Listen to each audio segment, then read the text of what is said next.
Good morning students. आप पढ़ रहे थे क्षेत्रवाद। पिछली क्लास में आपने पढ़ा था क्षेत्रवाद का अर्थ और उसके कारण। अब क्षेत्रवाद के दुष्परिणाम को पढ़ने से पहले एक बार पुनः क्षेत्रवाद का अर्थ समझ लेते हैं। अपने क्षेत्रीय हितों को राष्ट्रीय हितों से अधिक महत्व देना और अपने क्षेत्र के लिए विशेष अधिकारों की मांग करना, ये क्षेत्रवाद है। वर्तमान में क्षेत्रवाद की समस्या एक गंभीर चुनौती के रूप में भारत में मौजूद है। भारत के कई क्षेत्रों में, विशेष रूप से महाराष्ट्र और असम में क्षेत्रवाद की प्रवृत्ति देखी जा सकती है। अब क्षेत्रवाद के दुष्परिणाम। पहला है क्षेत्रवाद की वजह से राष्ट्र की एकता और अखंडता को नुकसान पहुंचता है।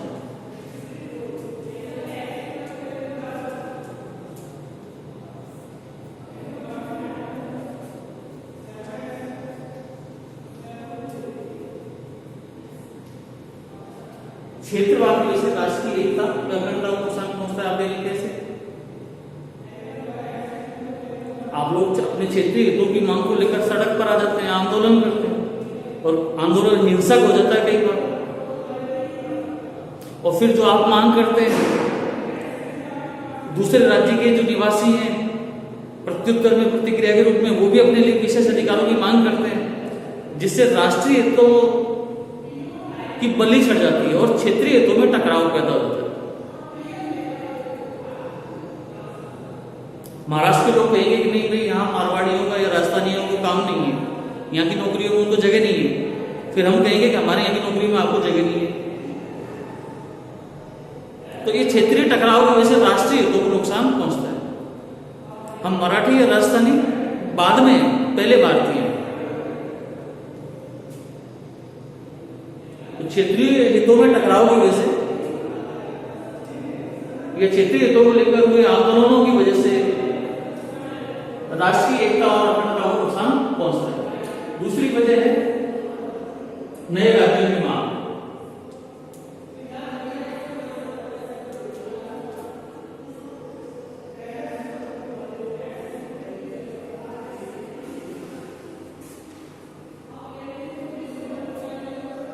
विभिन्न क्षेत्रों में जो आर्थिक दृष्टि से पिछड़े हुए हैं, ऐसे क्षेत्रों में नए राज्यों के गठन की मांग को बढ़ावा मिलता है। पहले तो ऐसे राज्यों के निवासी अपने लिए विशेष अधिकारों की मांग करते हैं।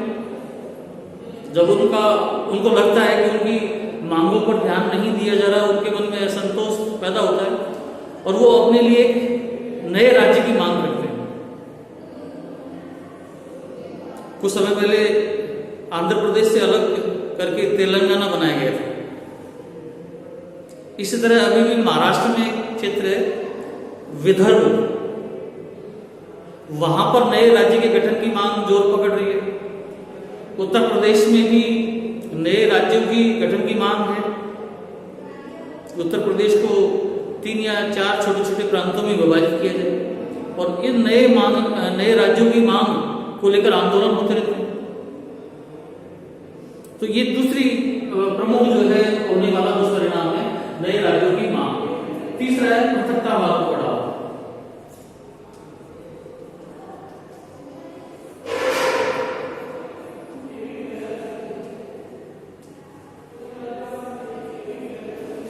यहां तक तो ठीक है कि आप अपने लिए नए राज्य की मांग करें, ये राष्ट्र विरोधी नहीं है। लेकिन आप इससे ज्यादा आगे बढ़कर आपकी मांग अगर ये हो जाए कि हमारे राज्य को भारत से पृथक किया जाए, अलग किया जाए और एक स्वतंत्र राष्ट्र का दर्जा दिया जाए, इससे तो देश की एकता और अखंडता ही समाप्त हो जाएगी। पंजाब में चला था इस तरह का आंदोलन, पृथकतावादी आंदोलन, नए राष्ट्र खालिस्तान की मांग को लेकर। हालांकि वहां ये मांग और उस मांग के लिए किया जा रहा आंदोलन समाप्त हो चुका है। लेकिन कश्मीर और पूर्वोत्तर के जो राज्य हैं वहां पर ये स्थिति आज भी देखी जा सकती है। वहां कई पृथकतावादी संगठन बने हुए हैं और ये संगठन भारत से अलग होने की मांग करते हैं। जम्मू कश्मीर और पूर्वोत्तर के राज्यों को भी हमें भारत से अलग किया गया है। राष्ट्रीय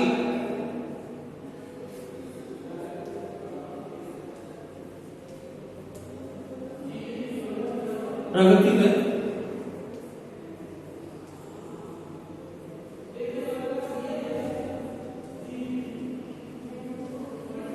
विकास में होगा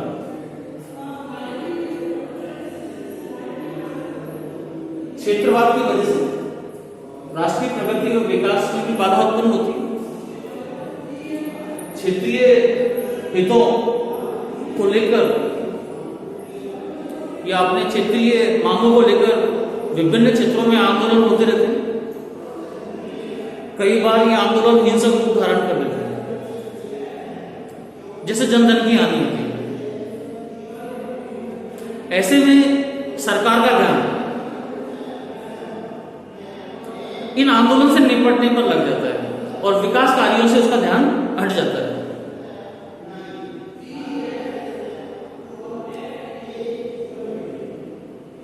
जिससे देश की प्रगति और विकास में बाधा उत्पन्न होती है। पांचवा है भूमिपुत्र की अवधारणा।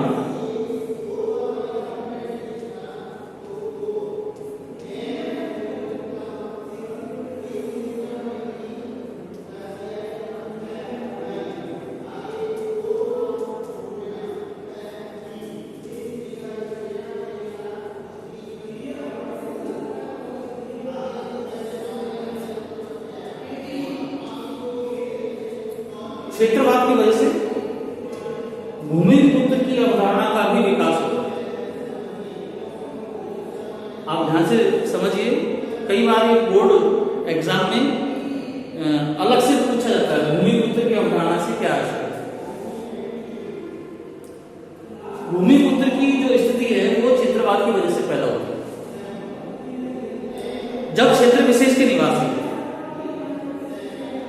अपने क्षेत्र की सरकारी नौकरियों और संसाधनों पर संरक्षण की विशेष मांग करते हैं, तो ये भूमिपुत्र की अवधारणा कहलाती है। जैसे आप राजस्थान के निवासी हैं और राजस्थान के निवासी होने के नाते आप ये मांग करें कि राजस्थान की सरकारी नौकरियों पर राजस्थान के निवासियों का ही हक होना चाहिए। और जो राजस्थान के संसाधन है, अगर राजस्थान में पेट्रोलियम पदार्थ निकल रहा है, जैसे बाड़मेर वगैरह तेल की कुएं बने हुए या और कोई खनिज संपदा है, तो इस पर पहला हक राजस्थान के लोगों का है। राजस्थान के प्रांत है ना, वस्तुतः हम हैं तो भारत के ना, लेकिन हम अपने हितों की पहले राजस्थानियों में भले की बात कर रहे हैं। पंजाब हरियाणा देश के विकास की नहीं कर रहे हैं, अन्य क्षेत्रों की या देश के विकास की नहीं कर रहे।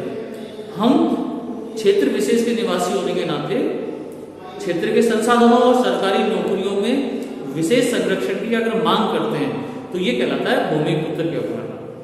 और इस अवधारणा के विकास की वजह से टकराव या संघर्ष की स्थितियां पैदा होती है। वैसे ये स्थिति हमारे राजस्थान में तो नहीं है, लेकिन असम और महाराष्ट्र में ये प्रवृत्ति देखी जा सकती है। ये आपके क्षेत्रवाद के दुष्परिणाम। इसके बाद में है आपके क्षेत्रवाद की समस्या को दूर करने के उपाय। मैं इसको बैठा देता हूं और फिर मैं आपको उपाय बताऊंगा।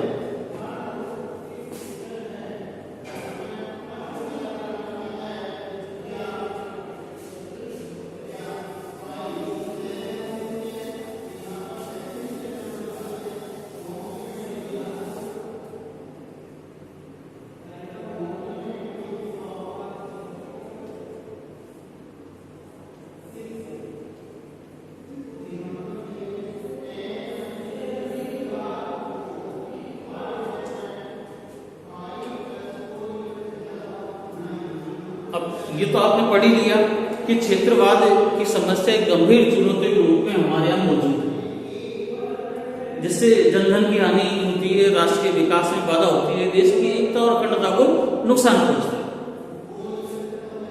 तो फिर ऐसी स्थिति में से दूर किया जाना चाहिए, क्षेत्रवाद की स्थिति को समाप्त किया जाना चाहिए। तो क्या ऐसे उपाय हो सकते हैं जिससे इस प्रकार की प्रवृत्ति समाप्त हो? संतुलित राष्ट्रीय विकास पहली चीज।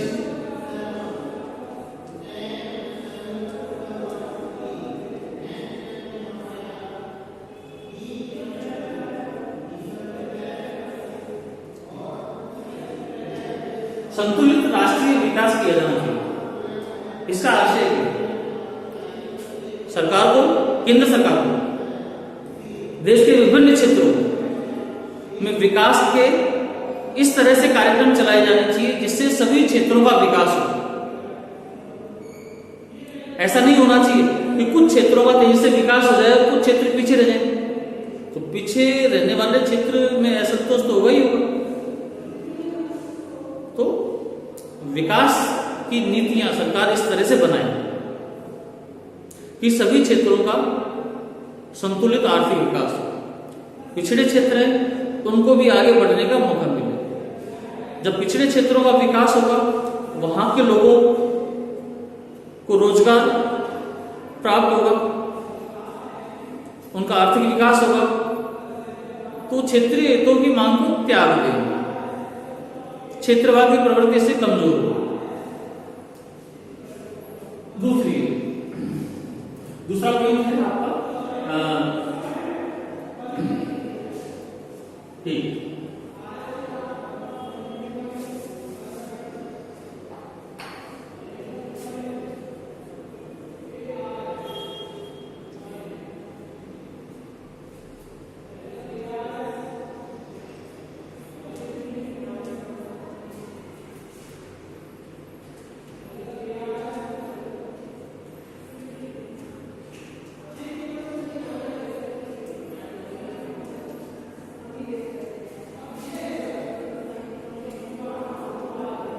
क्षेत्रवाद की जो समस्या है वो उसकी मुख्य जो वजह है वो आर्थिक पिछड़ापन है।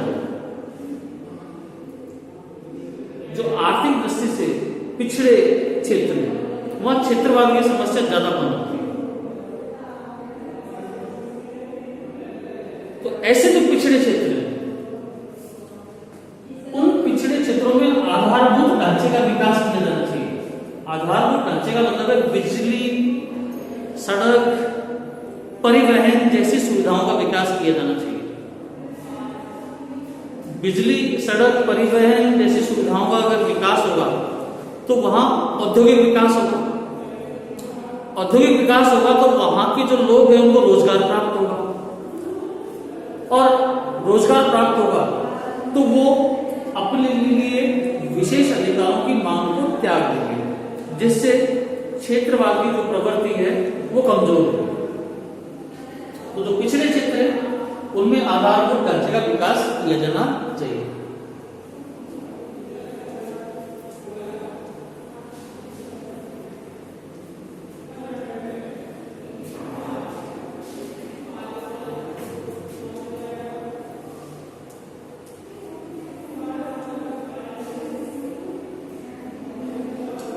देखिए,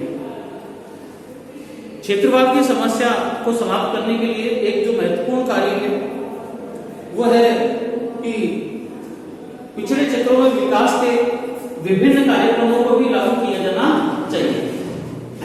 जैसे मरु विकास कार्यक्रम या अन्य पहाड़ी क्षेत्र विकास कार्यक्रम। इन कार्यक्रमों के माध्यम से तो इस कार्यक्रम के माध्यम से इन विशेष कार्यक्रमों के माध्यम से क्षेत्र के पर्याप्त पिछड़े क्षेत्रों के विकास के कार्यक्रम आयोजित किए जाने चाहिए।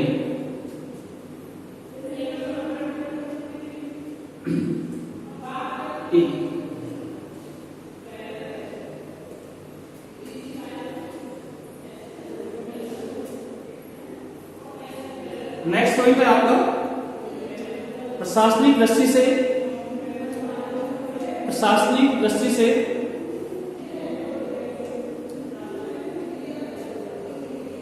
एक मिनट, क्षेत्रवाद की समस्या को दूर करने का उपाय। प्रशासनिक दृष्टि से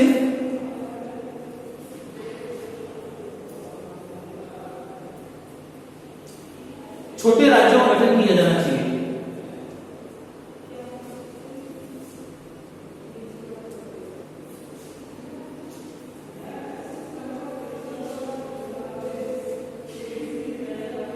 हमारे यहाँ भारत के कुछ प्रांत ऐसे हैं जिनका क्षेत्रफल जनसंख्या काफी ज्यादा है।